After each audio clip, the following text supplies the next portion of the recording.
Hello and welcome to Whitney Alex Work's summary recap of The Golden Bachelorette, its first ever season, where 61-year-old Maryland native Joan VASSOS takes the lead in her emotional journey to find her second lifelong love. This video is a little different from my other week-to-week recaps as it's a full summary recap and will be condensed significantly. Also, you can skip around to the specific episode you need to catch up on or come back and watch any part of the season at your own convenience. Each episode is listed below in the description box. Alright, with that said, let's get started with this emotional golden journey. As a new spin-off series in the Bachelor Nation universe, this series, The Golden Bachelorette, seems to be in good hands as Joan VASSOS is introduced as the first lead. Joan self-eliminated in week 3 of The Golden Bachelor Season 1, citing that she needed to be there for her family in a time of medical need. Joan's background is explained as an emotional story with her being married for 33 years and then losing her husband John to pancreatic cancer.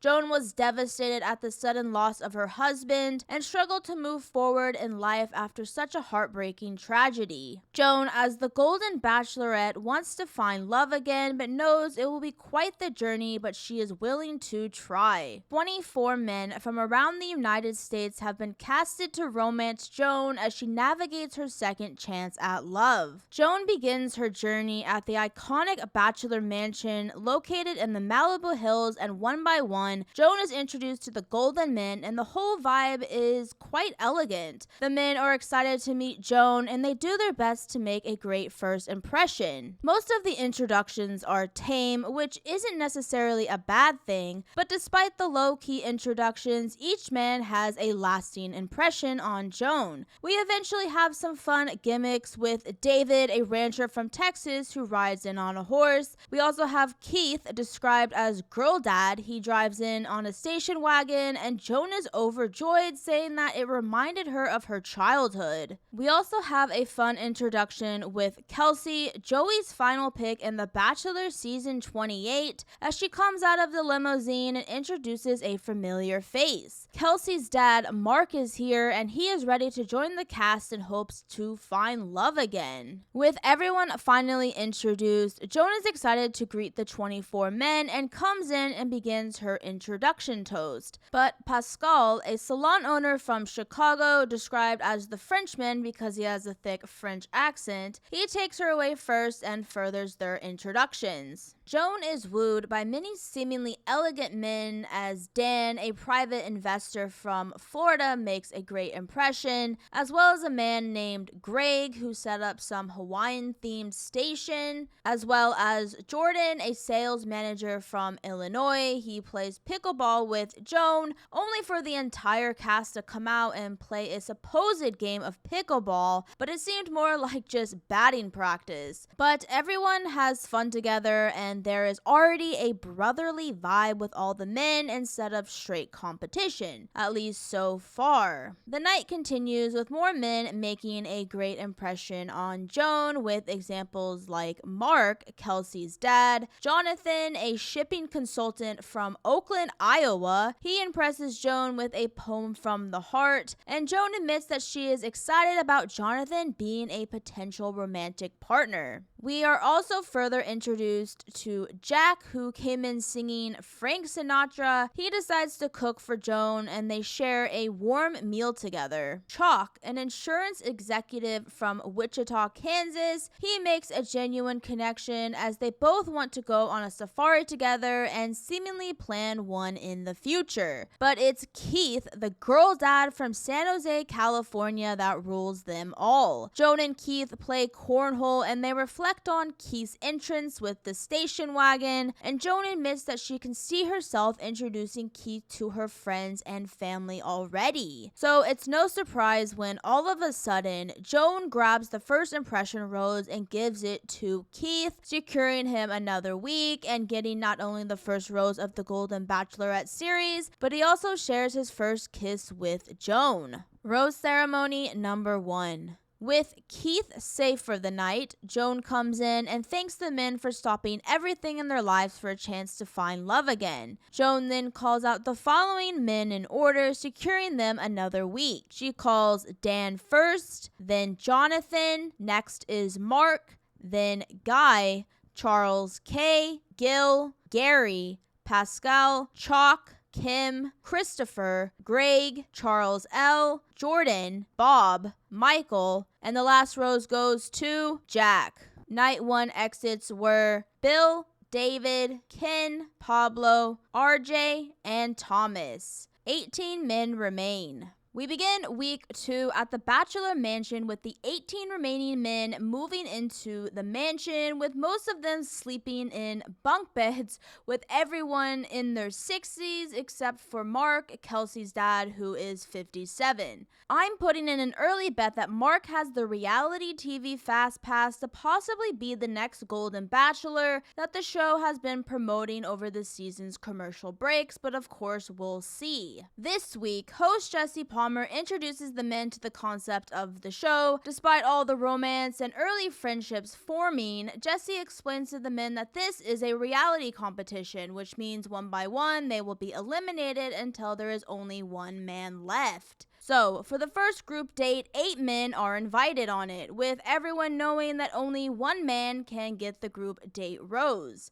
With the rules agreed upon, Joan invites the men of the first group date to a senior prom. The men get dressed up in 1980s themed prom outfits, which include a lot of ruffles, and Joan looks amazing at the age of 61 in her fun, bubbly prom dress. With her 8 dates, they head out to a high school gym and relive a night almost 45 years ago. And we even get treated to 1980s pop star Taylor Dayne, with her singing her 1987 single hit, Tell It to My Heart, which is pretty good. As Taylor Dayne is singing, the men have to have a dance-off, and then we see Joan connect with a few of the men, with Joan taking a picture with Gary, and then we learn of Charles L's tragic story of losing his wife, and he shares this with Joan, where they connect more. But it's Jonathan, a shipping consultant from Iowa, who shares his experience at his prom, which he says he didn't go to because the girl canceled on him, and he felt off about it after all these years. So at the end of the group date, Joan crowns Jonathan the prom king and gives him the first group date rose of the series, and they share a kiss. Next is the first single date of the season. Joan invites Chalk from Wichita, Kansas to Disneyland in Southern California, and they meet up and have a really fun time and reflect on coming to this iconic and historic theme park decades before in their childhoods. These two have a great time riding kiddie rides, roller coasters, and visiting the new Star Wars section of the park. Soon it's the nighttime portion, and Joan and Chalk get dressed up, and Joan has basically a princess moment as they dine at a very expensive and exclusive dinner at Disneyland. Chalk opens up about the devastating loss of his partner, as both Joan and Chalk bond over losing their spouses and trying to move forward in life, all the while respecting their past relationships.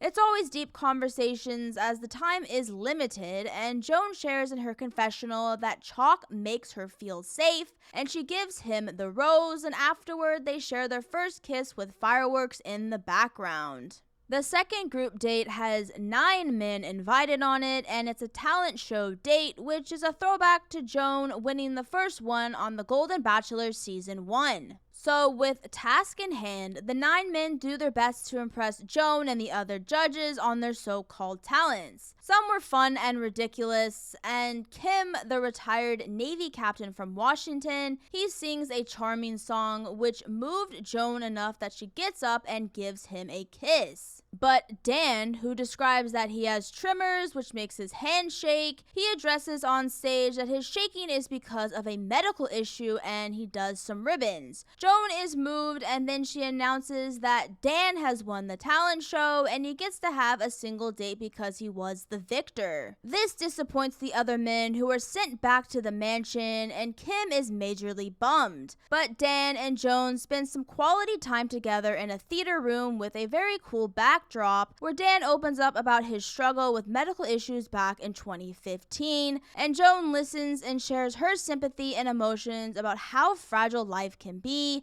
and Joan then decides to give Dan the rose, securing him another week. Instead of a cocktail party, the men have a fun BBQ setup where Joan shows up in a pretty dress and has some more serious and emotional conversations with the men. Many of the men share that they have lost a spouse or have suffered some serious medical issue in their life. And Joan is surprisingly open and honest with the men, relating where she can and listening to all these devastating life stories. But major standouts at the barbecue were Gary, where Joan gifted him a prom date picture that moves Gary deeply, and Mark, Kelsey's dad. He plays a cute game where he is asking questions in German, where Joan tries to guess what he is saying, and soon Mark asks Joan for a kiss in German, and Joan happily obliges. Rose ceremony number 2. With Jonathan, Chalk, and Dan safe, Joan calls out the following men in order, securing them another week. First, she calls Mark, then Gary,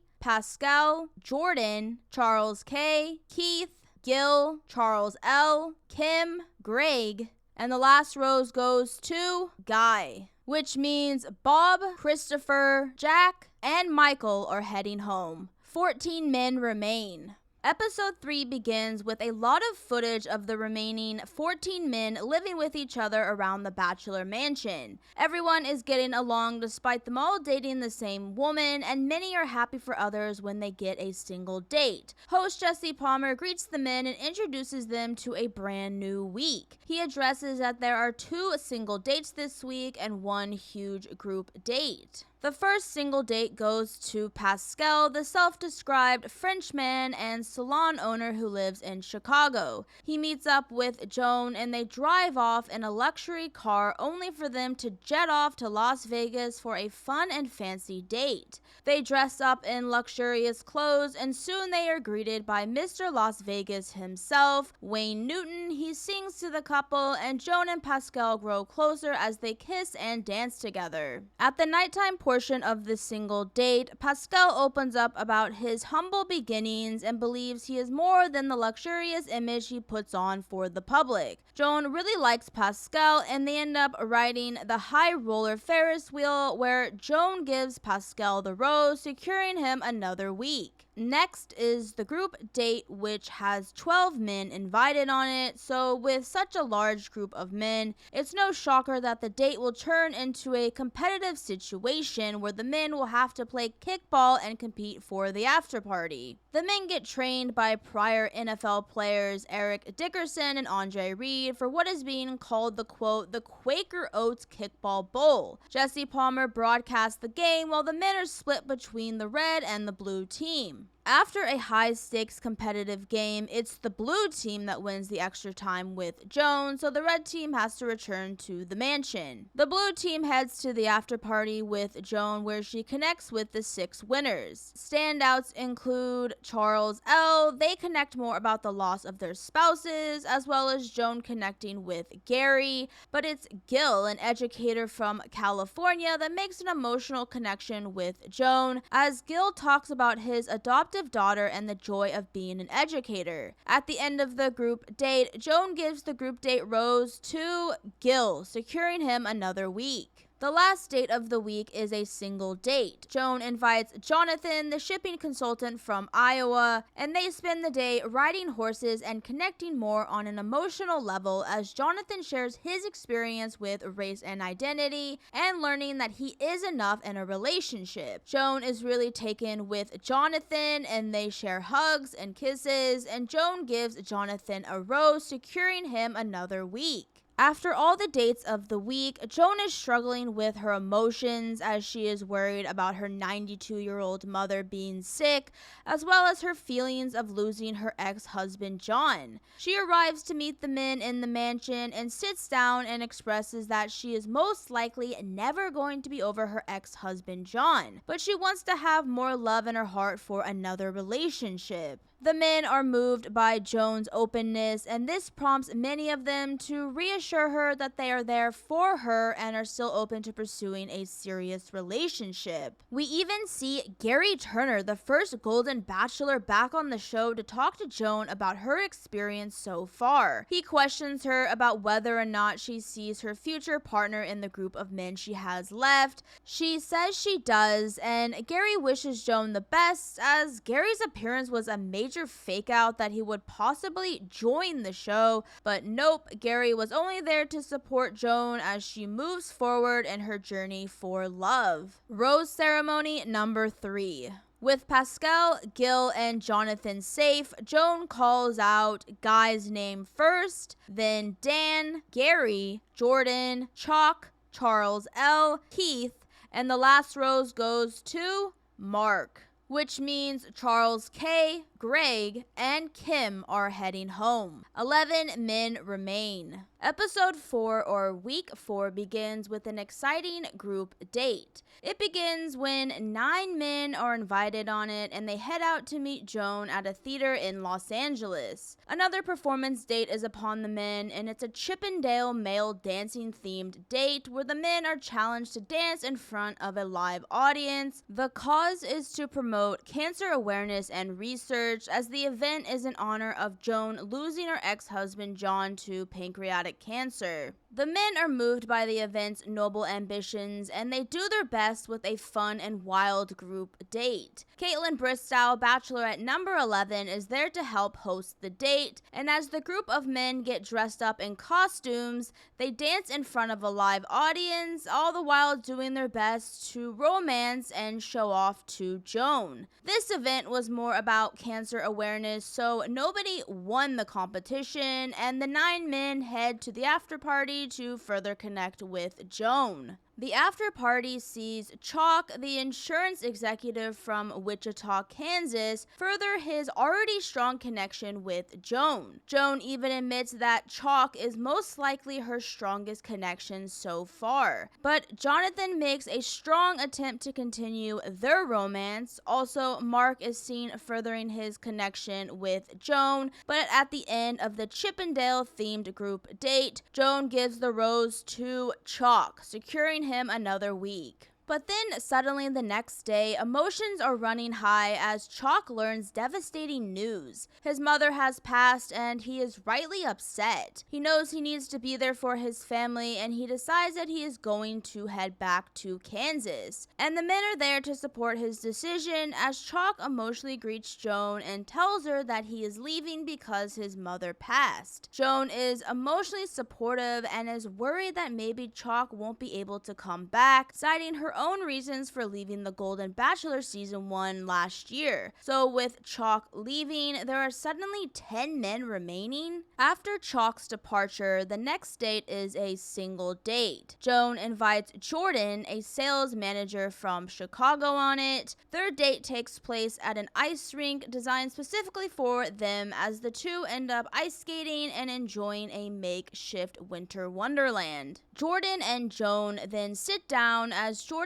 opens up about his divorce and raising his 3 children to the best of his ability. And really, despite frontrunner Chalk possibly leaving the show, Joan is doing her best as she connects with Jordan. They share kisses and dance to the band REO Speedwagon's 1984's hit Can't Fight This Feeling. So Jordan and Joan dance and kiss as the band sings, and soon Joan gives Jordan the rose, securing him another week to continue to romance Joan. The last date of the week is another single date. Joan invites Guy, an ER doctor from Reno, Nevada, to the house she is staying in to have a fun cooking date. Joan says that cooking with someone lets you unveil things about them you wouldn't normally see, so these two end up making lemon-baked ziti together. After making the main meal, Guy and Joan bake cupcakes together and share them. After cooking and baking together, Guy and Joan sit down to eat their home-cooked meal, and Guy opens up about his difficult divorce after being married for over 30 years. Joan ends up furthering her connection with Guy, sharing a kiss, and eventually offers him a rose, securing him another week. With all the dates finished for the week, it's time for the cocktail party, where Joan shows up in a pretty white dress and furthers her connection first with the Frenchman, Pascal. Joan is also seen connecting with Jonathan as they eat cereal together and talk to each other about their morning routines.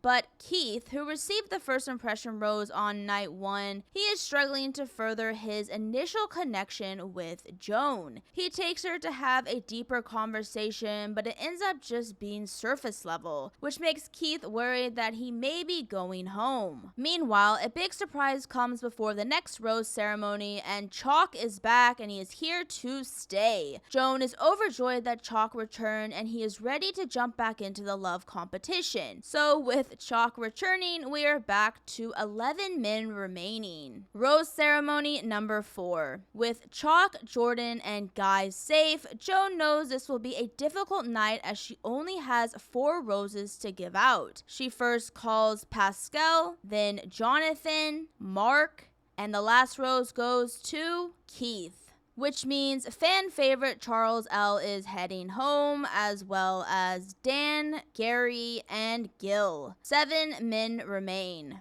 We begin episode 5 with the 7 remaining men feeling the pressure that hometowns are next week. But first, Joan meets up with the first bachelorette, Trista Sutter, to discuss where Joan is at on her journey. Trista ends up giving Joan advice to continue to open up and lean into the moment and to be vulnerable. So with big stakes this week, Joan invites Keith, the girl dad from San Jose, California, on the first date. But despite getting the first impression rose on night 1, Keith has fallen to the wayside as others have been developing deeper connections. Keith meets up with Joan and they have a helicopter date and fly over the bachelor mansion in the Malibu Hills area while all the other men wave from the pool. They fly to a winery and enjoy each other's company as Keith opens up about his strained relationship with his ex-wife and his strong connection to his 3 daughters, hoping that Joan can meet them next week. But plot twist, there will apparently be no roses given before the upcoming rose ceremony, so Keith returns to the mansion, still in the competition after the single date.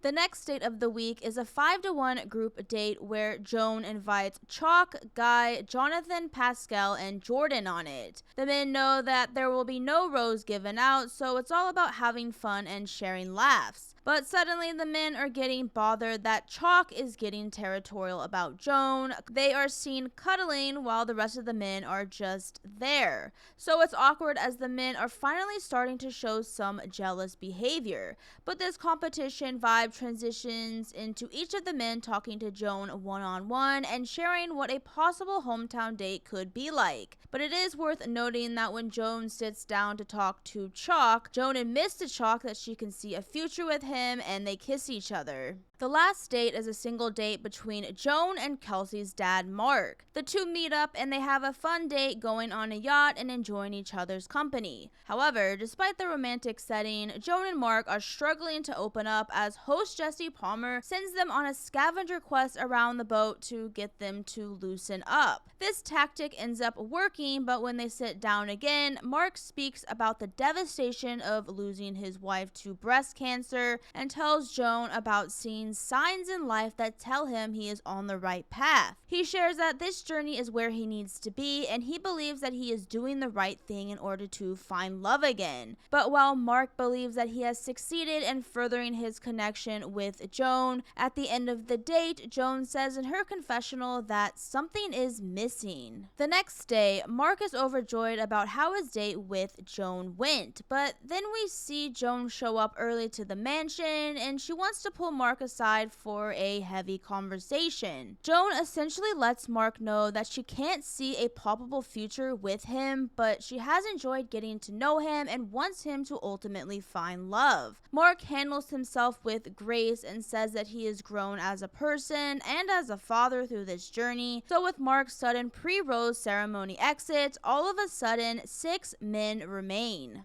Rose ceremony number 5. For the 5th rose ceremony, getting a rose means a hometown date. Joan calls Pascal first, then Chalk, Guy, and the last rose goes to Jordan, which means girl dad Keith and Jonathan from Iowa are heading home. 4 men remain. Episode 6 is Hometown Dates, where each of the remaining 4 men get a chance to introduce Joan to their family and friends, as well as for Joan to get a sense of what life could be like with each of the remaining men. Joan heads to Lake Tahoe on the Nevada side and meets up with Guy, the 66-year-old ER doctor who surprisingly made it this far. They meet up and Guy invites Joan on his boat and they ride the beautiful blue waters of Lake Tahoe. Joan is comfortable and enjoying herself as eventually they stop and make wishes on the lake together. When they get back on land, both Joan and Guy express their concerns about their past relationships and hope that they can continue to grow and open up to each other. Soon, Guy introduces his children and his siblings to Joan, and there are a lot of names that start with a G to remember. And really, Joan is well liked and ultimately accepted by Guy's family, as everyone is excited for them to continue to deepen their connection. And at the end of the hometown date, Guy tells Joan that he is falling for her. The second hometown date goes to Pascal, the 69-year-old living in Chicago, Illinois. Joan is introduced to Pascal's entire salon staff, and Joan is absolutely loving it. The vibe is energetic and vibrant as Joan is impressed with Pascal and his lively lifestyle. Pascal even takes Joan afterward for a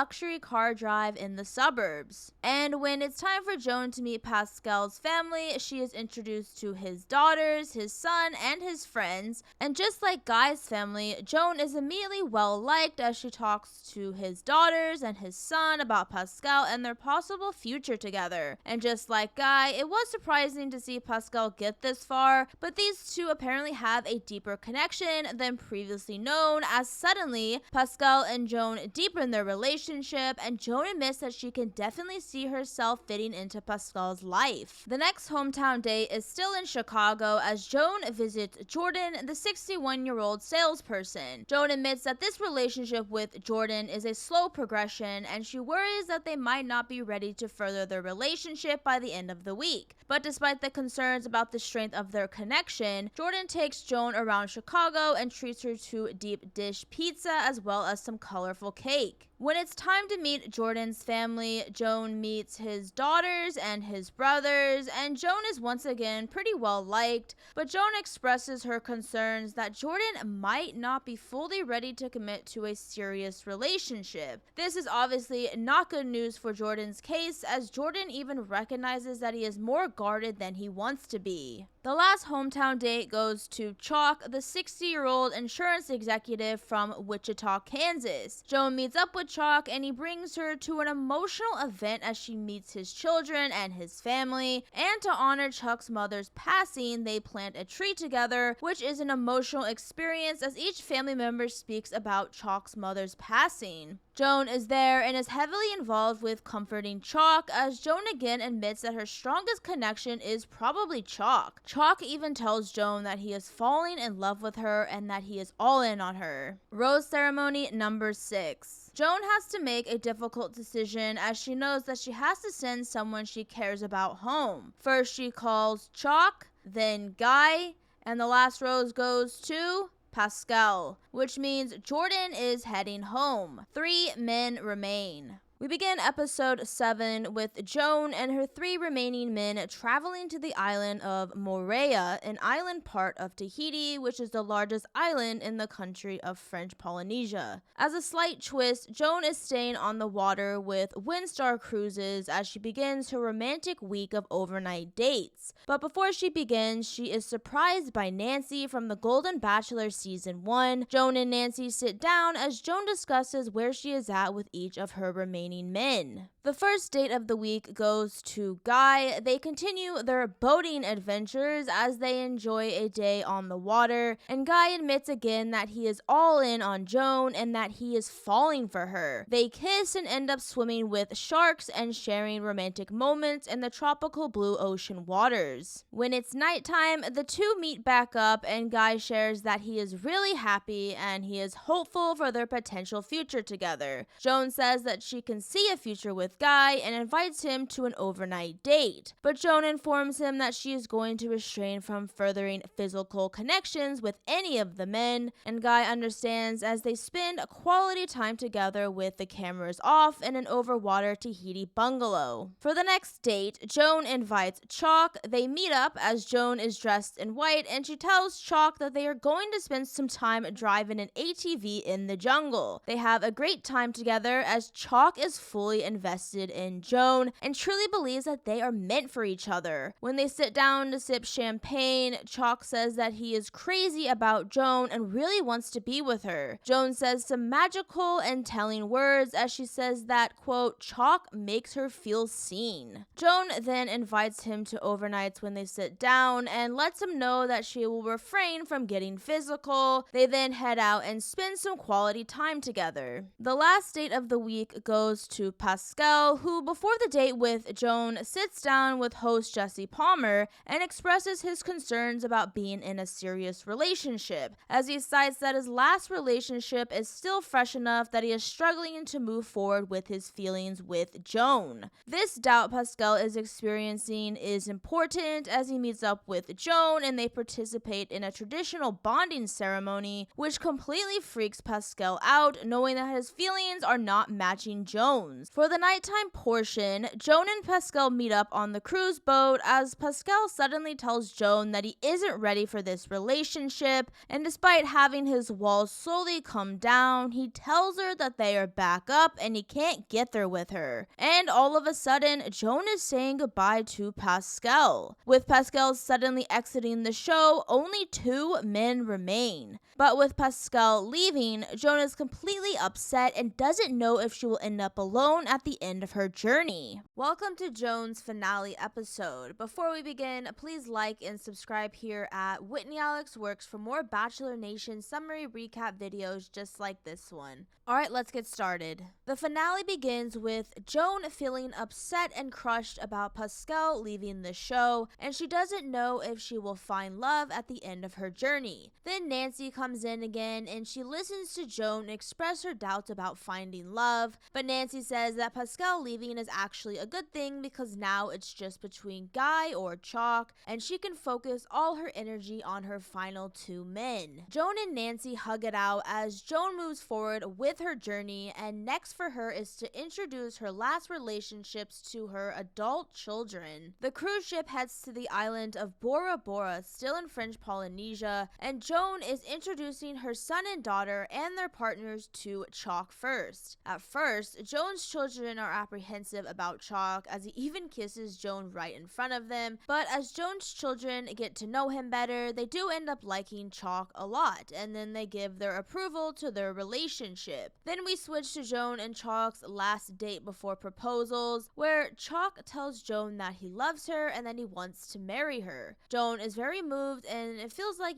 this is it, but the problem is that there is still another man here. Guy, the ER doctor, is getting ready to meet up with Joan, but Joan walks over to his bungalow and the weather is giving ominous vibes as it's downpouring rain. Joan heads over with her umbrella in hand and knocks on Guy's door. Before all this, Guy has admitted that he is falling in love with Joan and that he wants to propose to her. So it comes as a major devastation that Joan is there not with good news, but she's there to break things off with him because she has chosen another. Guy is shocked and is immediately emotional as he is absolutely crushed by Joan's decision, but through the intense emotions, these two do come to an understanding, and with Guy being eliminated as the runner-up, only 1 man remains. And that man is Chalk Chappell, the 60-year-old insurance executive from Wichita, Kansas. Chalk is Joan's final choice, and he meets up with Joan at the finale. They tell each other that they love each other as they reminisce about their early date back in episode 2 where they went to Disneyland together. And ever since then, Chalk has been a steady frontrunner and really has only excelled since that first single date of the season. Chalk proposes marriage and Joan says yes, leaving us with a happy feeling inside that this season had a happy ending. Then Joan and Chalk make their first public appearance as they greet the live studio audience, where host Jesse Palmer expresses his happiness that season 1 of the spin-off series The Golden Bachelorette had a successful first season. So with Joan and Chalk entering a new phase of their engagement, it's time to switch gears. We continue the cycle of reality television romance with the next season of The Bachelor, its 29th season, and the 29th lead is Grant Ellis, who plays 5th on Jen Tran's season and is a 30-year-old day trader from New Jersey who also played professional basketball overseas in the Dominican Republic. So if you're interested, the new season of The Bachelor begins January 27th, 2025. I'll be covering it hopefully week by week, but if not, definitely another summary recap will come out when it's finished airing. See you then.